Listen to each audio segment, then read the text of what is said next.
Hello, my beautiful people from Untouchable Mama. Thank you for watching our YouTube channel. Please do not forget to subscribe and press the notification button. Thank you. One love. Bye bye. House. And so, my people are well done. Hey, it tire me. It don't tell when I don't dey talk to this Iyore say, come out.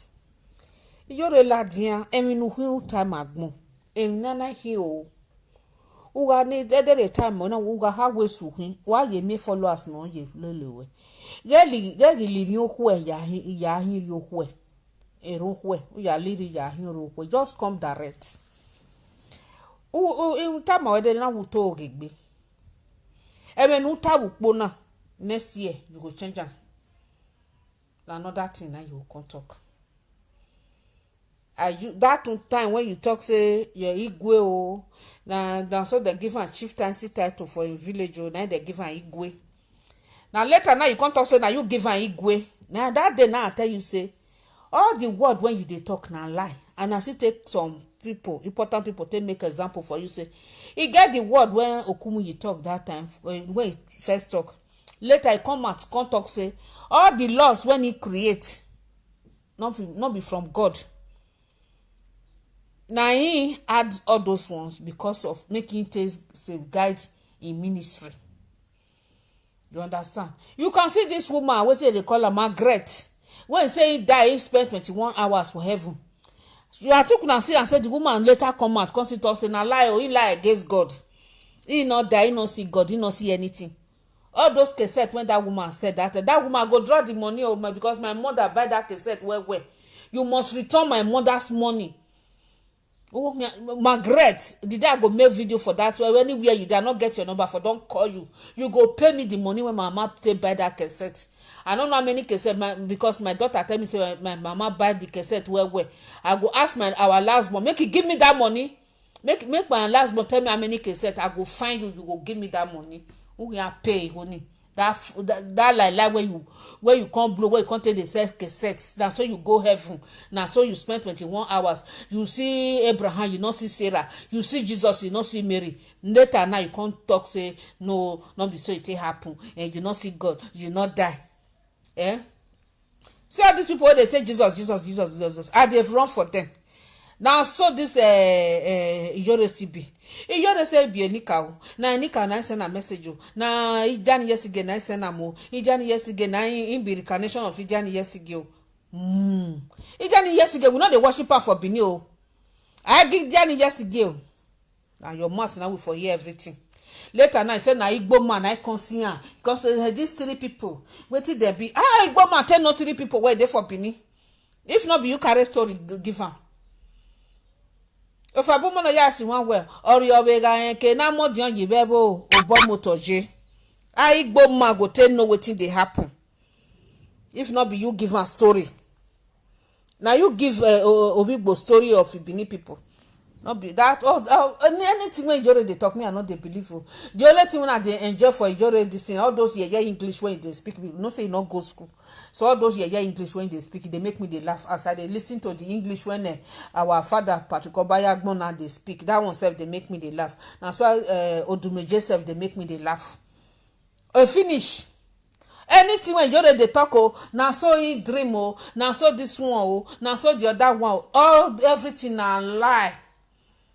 Na lie. Na Ijore dey talk.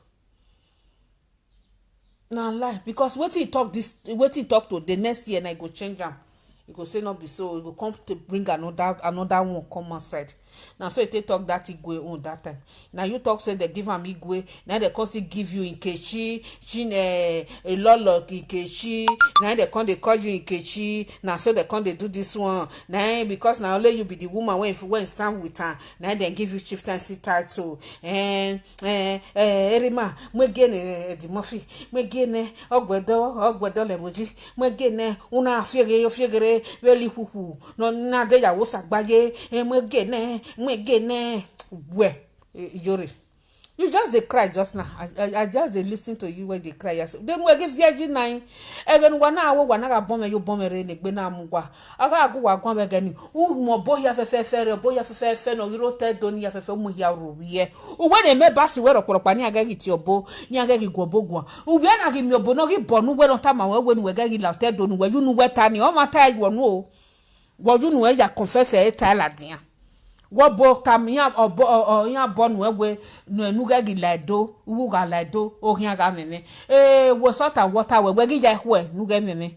If you really trust that they to mu wa I just come tell you and say it dey deceive now fake wa no do we gele mo nya amebu no ku we ni we ta mo boni ta mo we ta ma egu we meme ne nu we ja hwe nu ja mebu me ja ko nu are do nu ya time do emi ni dia ni just get time we nu do nu ya sign bo be do if really them attackele no because if manibu have no if manibu ya mwere gboto no they believe what you are saying. I will never believe e go na wata we nika me na wa ho we be enika we na wo ke since ono na wa be ladian we enika o e bere do na ina wo wa be ma o ma mu me ma ga o mo Jesus we je bo pa o de me ibe ga o wa be che Jesus eri abogi me na we je me o dere Jesus no be kanika o kan Jesus nika o weruwe Bible ah obo boy ma o abe no pa ma o haje la this and that na finu ge ya ka me no finu gian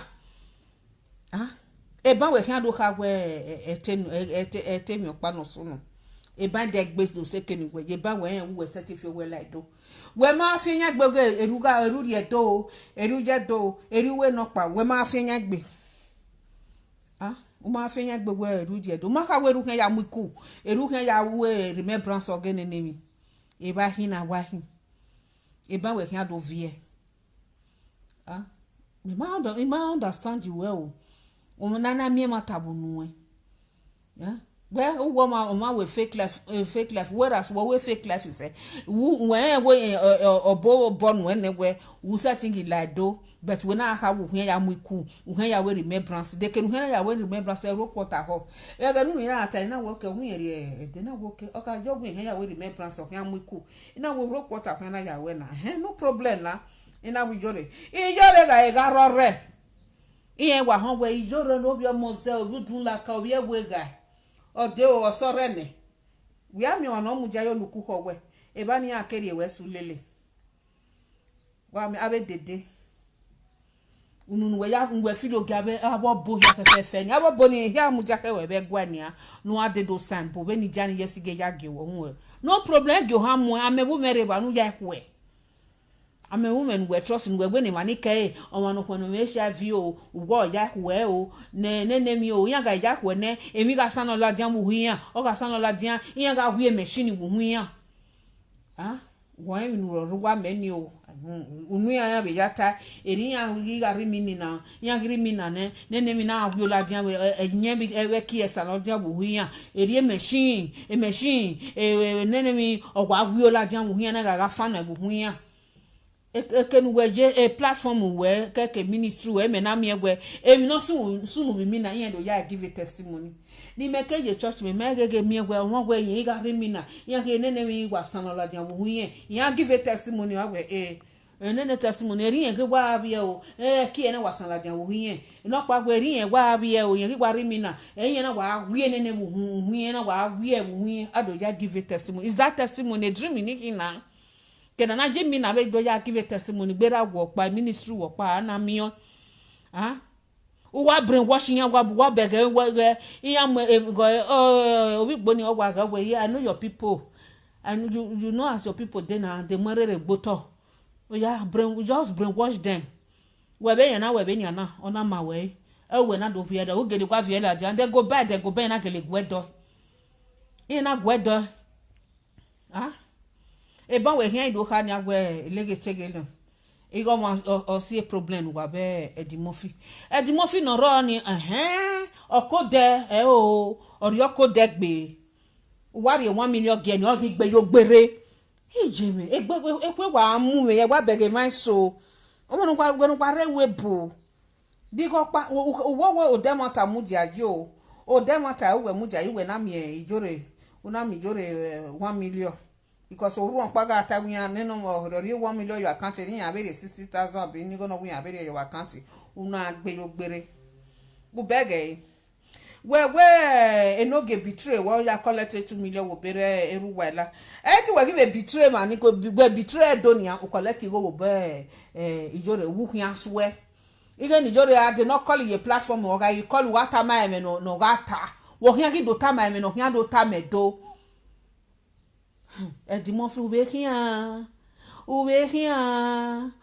hian na di mo fi o me hwan ni aso ma we ni aso pe nu e be gani izabwe ude o e di mo fi o ma gi hon we hian ngu wo hian ki ta mai okay boro re ni aki gba ti ne di mo fi na wa o yan wa my oh I don't know we boro re ni gba ti e be gani na mo coffee na mo ya fefefe ne di mo fi wo hian se ti seri boni ne wo hian se ti gba ita mi ya okay gan we na ya wo different yan no ginye wutu we gwa be sebe anu we na mi ekwe we jesu gele teme ni iyan ga ju we vempo nu na sion se yan na ya we ven una ya nwa mi ijore na se baba no na mi ekwe o ona mi de la se ba o ona mi ekwe we jesu rebe ni yan ta wala wo gwa ga gwe o bare patan ya ri o wi be no yan ya mi de la se ba e bo re ni bo yan ya se ije yan we no ma o je be no de be gbobo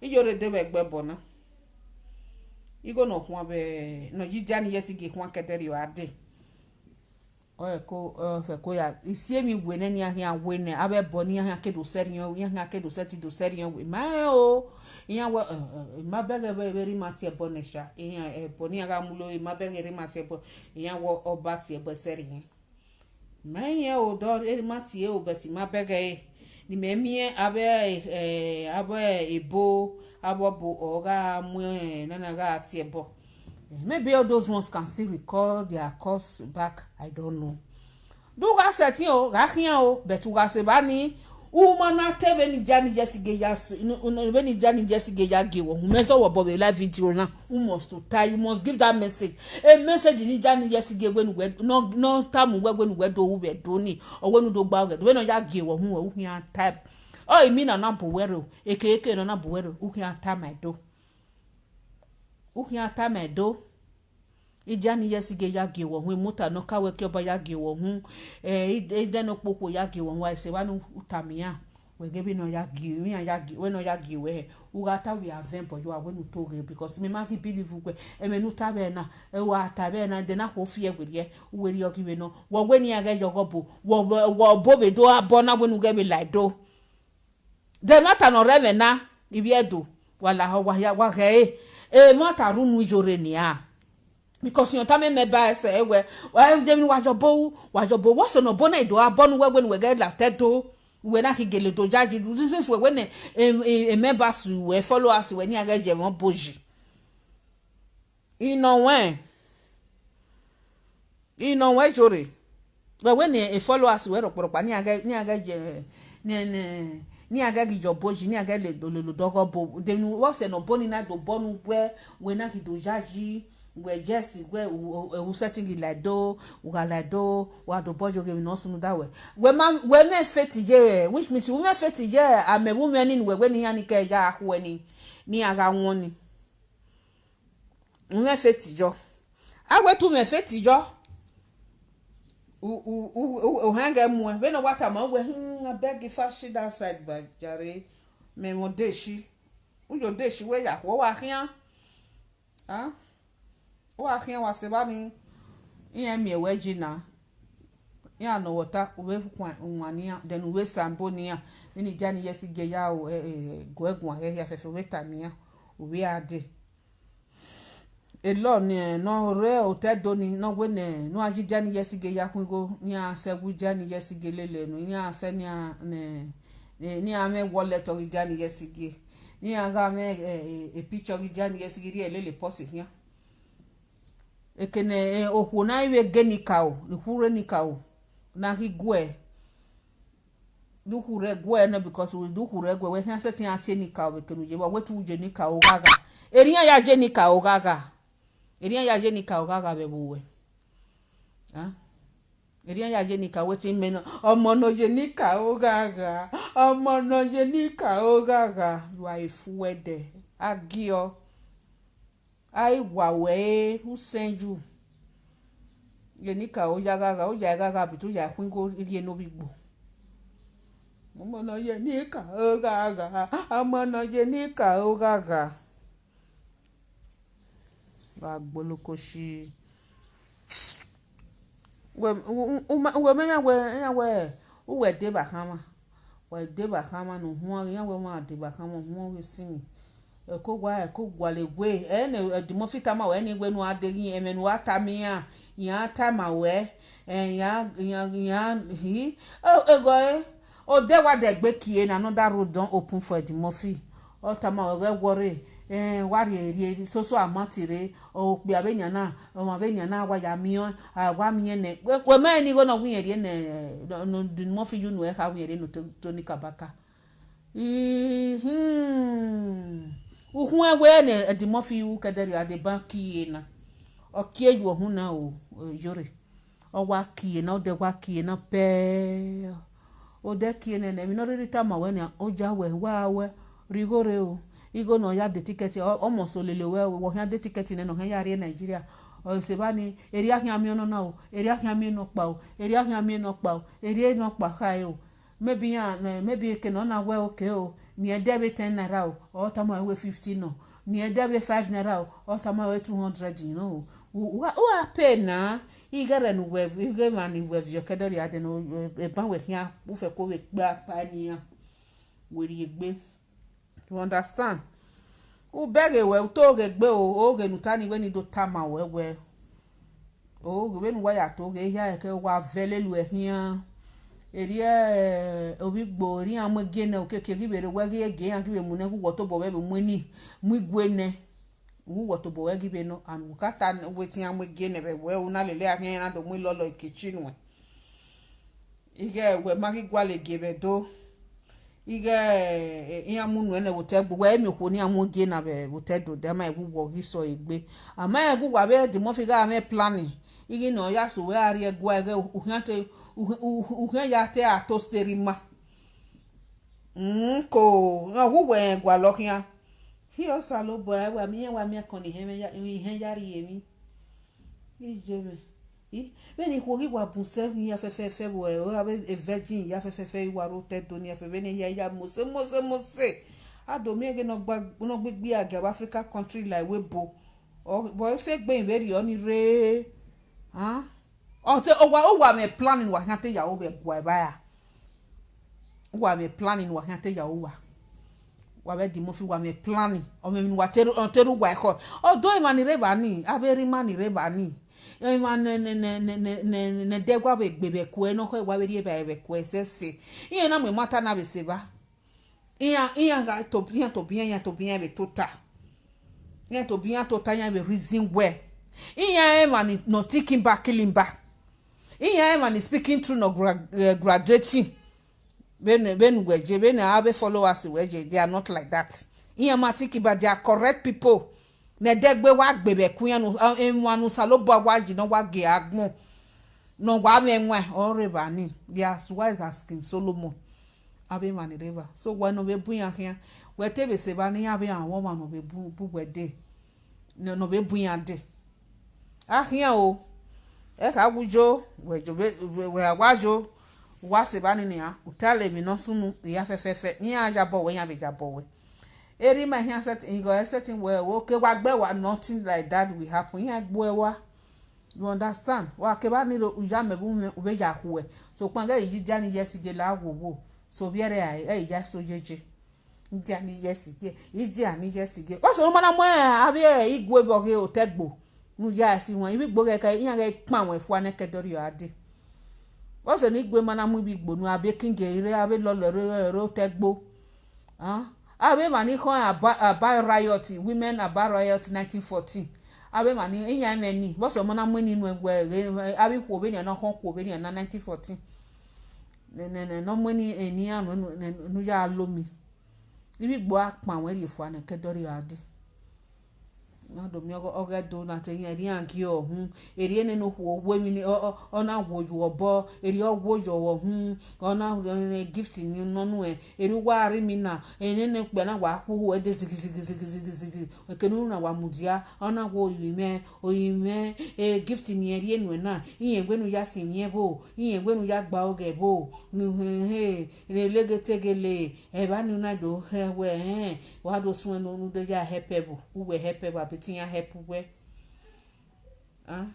ya help we ya happy we e wo helpable de ya we amewu me ni go wina ni ya o be na be mi no wina na eri be mi no ma be wina na eri be mi no ma be wina na ga mewu me ni e bo pa oga aruwa mi that was it 2019 2019 be 18 see no something like that every time oya ta what ogwe this salt and water means ogwe na wa o ogwe gani na are Libya owo wa me bo pa ogwe asansun oja mo se tula mo me ladian o ti enika o odo ahu e oja me wu me ya hu e ogwe bene wa gon we bo ni wa yere Libya o winye no ma jo winye na we what do na hu mi na yo ti enika we ejori agwa re ogwa tota wa ga woshe we ga gwebun e ho no ho o wa ga tenika o ga leru onika o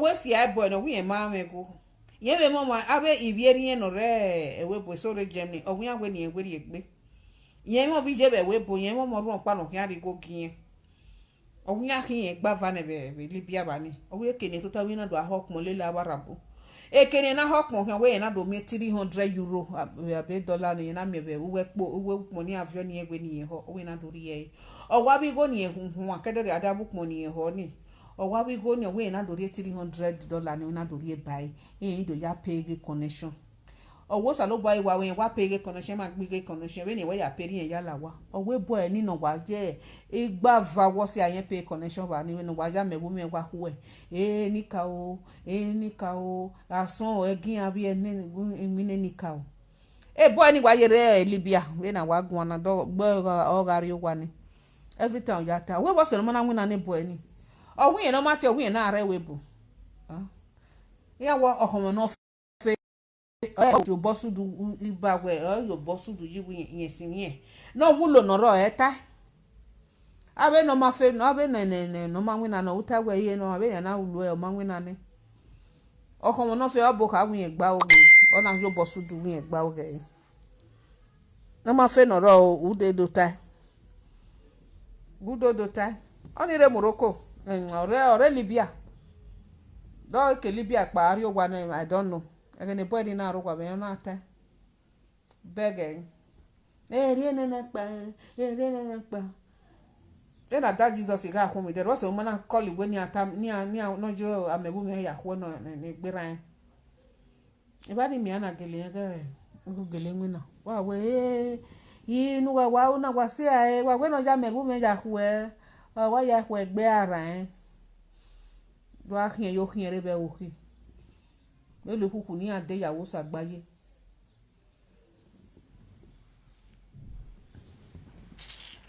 kẹjẹ person denu hian ga vie jibo na to de denu hian ga vie jibo o e de vie o denu hian ga vie na o hian ga vie ni ado ato han we abe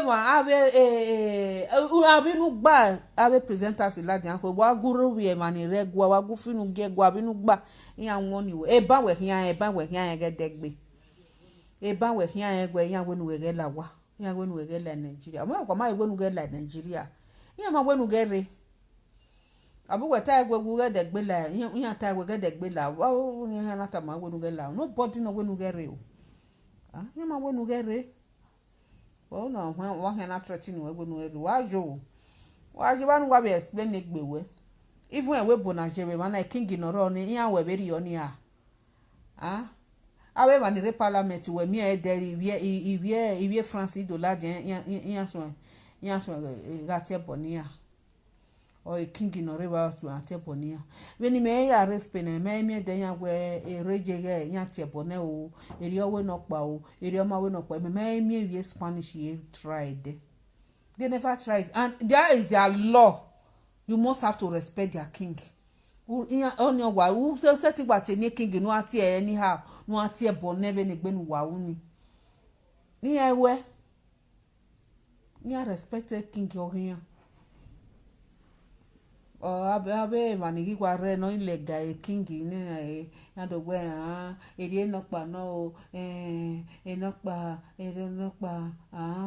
do run opa no be ne Philippe je ni as young as he is so run opa do ka mu ehia ati ebone nobody no here certain try Philippe very anyway no here ati ebone okay we gbebe nu wa oni o abe manigi ni lega e wa yan odo afinu gie wo pe yan wa yari e je gan pion ni eri no je gan e law o wa bere law here.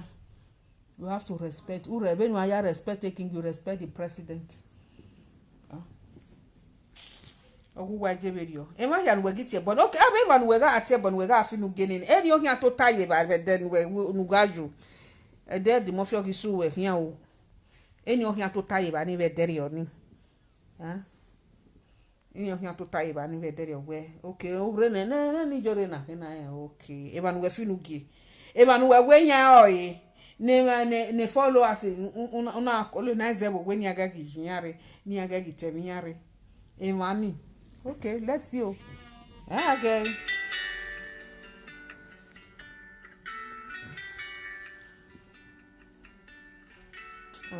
mama phone number hello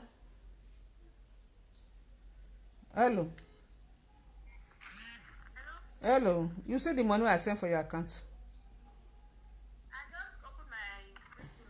Okay. So I don't check. Not reflected, but I don't send them. Which time you go send the which time you go send them now? Tomorrow morning. If I am going to the market now, so once I get it by God's grace, because they run like if I get it, I'll go from there. I'll send it back.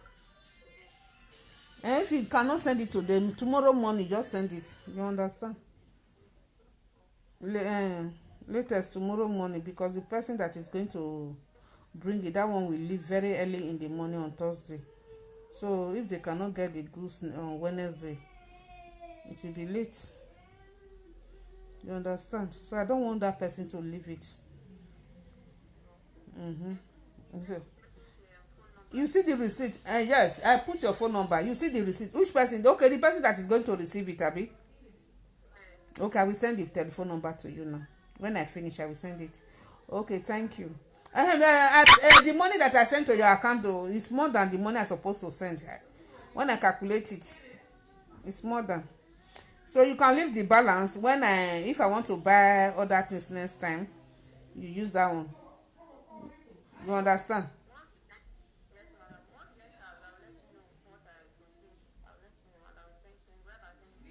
No, I don't want you to send the money to me. If I want to buy another thing, that will withdraw that amount away from that money.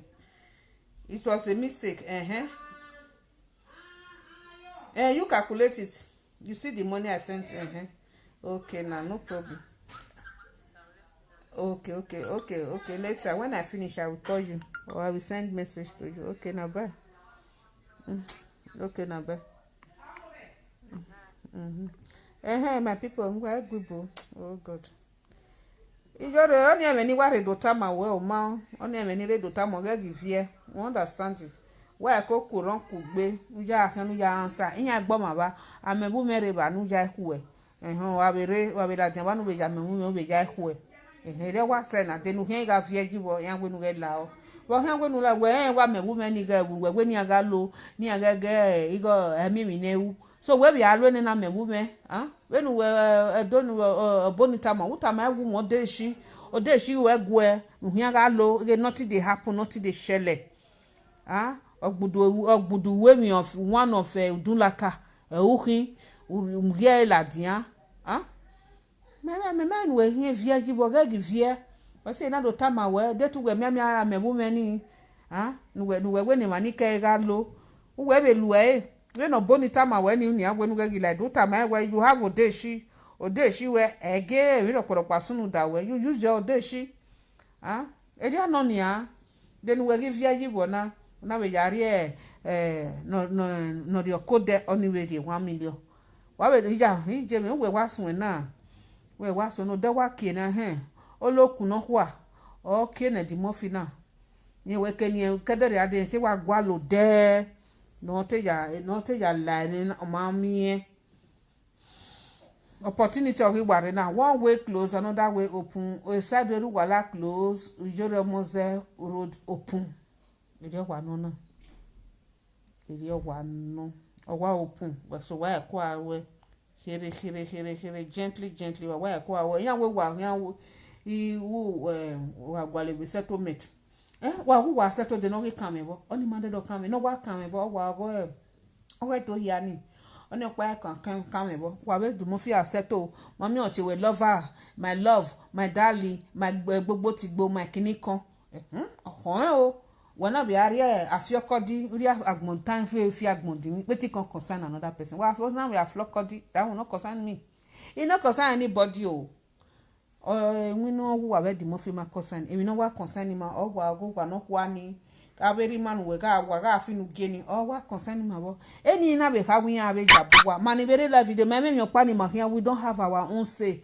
eni na wi an wa be jabo we ba yan ma be honu bere yan jabo we everything goes like that awa be hegbere wa be the mofi was when lover boy lover girl wa be the gbe continue e kan wa na kamujo to you understand the bon hand ori yen se na e ban because we mi no soni na ye mi no we sonu we na ban ku wa eva ya kaka button se so we continue you understand why ko continue oni ma concern me gegi jija ni yesi gegi ya si won je mi no ma gba ni oni opa e kan sonu me bo ja una ya we mi ma tapa yin bi de gun but oge we nu we do mo pin bodo ru ma o do ati ja ni yesi ge eri an ge wo hun na ni da fon wo iwo nu we mu jani jesi gebe la de o so ma wo nu ya mu igwe no rebo e la de nu mu re la de nu a ye la collectivo nu ari egie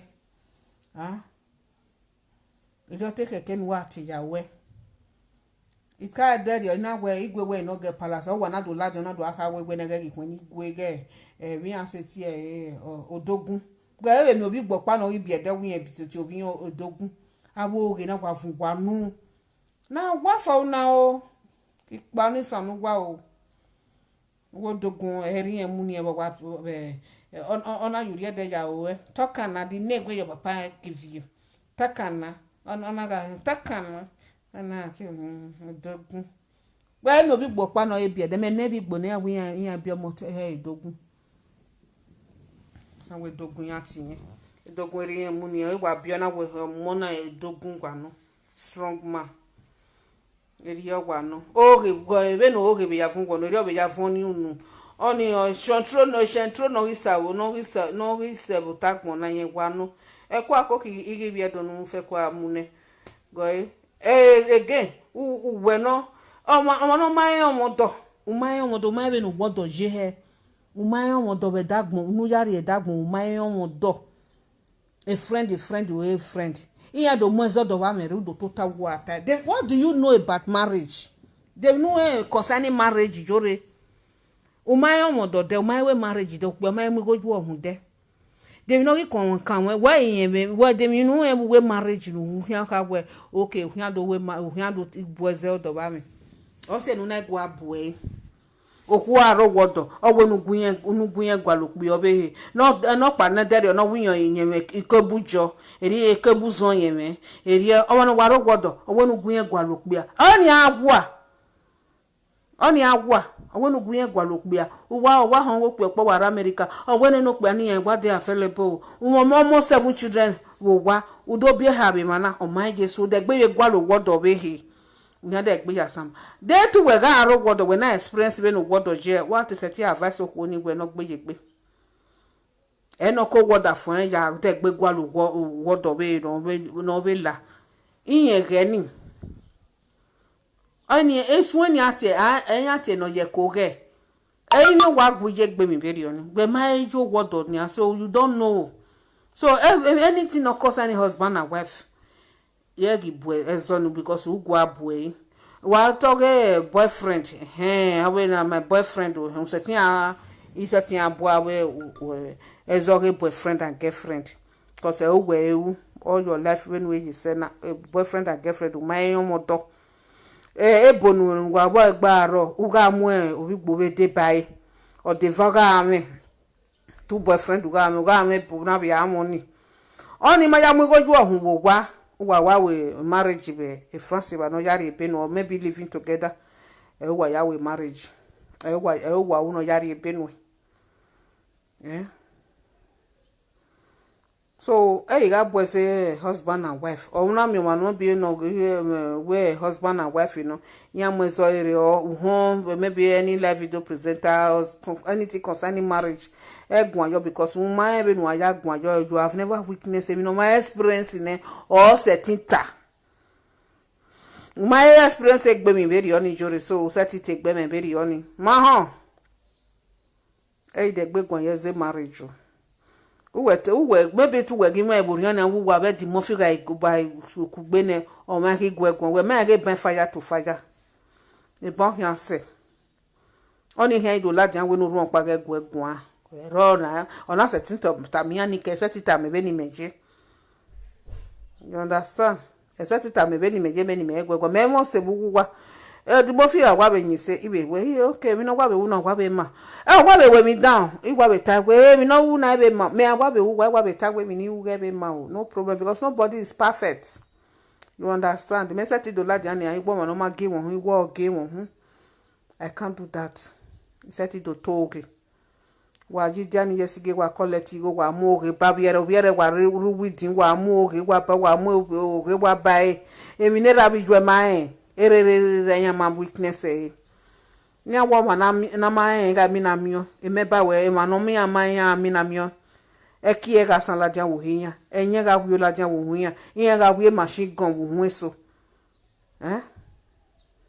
emi gugu a me be platform we ataya for you o gagi vie oni opa kan gbe ni gbata mo gagi vie ma ho gagi vie so wa kokudu when sanka wa kokudure wa ko wa kokudu ai kokudu ne ndo mwegbe wa hin be gbo wa amewu me umume nu gbe ni ani ke ga lo ni we be alu e so letu mia una ga vie o say na we ni tama we you understand o ma o bi abo me wa we ken dokpa wa bye bye